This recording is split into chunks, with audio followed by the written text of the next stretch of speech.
sama sa rheumatoid arthritis. So anong nangyayari sa rheumatoid arthritis is kinakain ng katawan yung joint kasi akala niya kalaban, akala niya bacteria, akala niya na foreign body po siya.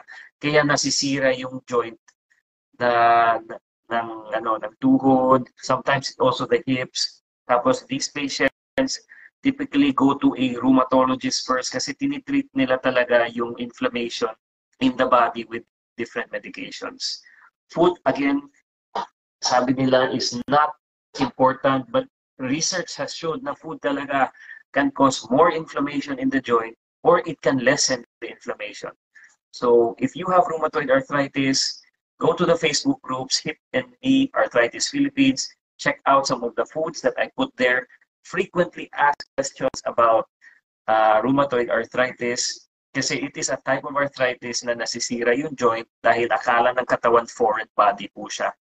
So over time, nasisira siya. Hindi siya wear and tear type of arthritis. Are there times na dalawa yung arthritis ng patients?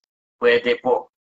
Meron tayong patients with osteo and rheumatoid arthritis, with osteo and gouty arthritis.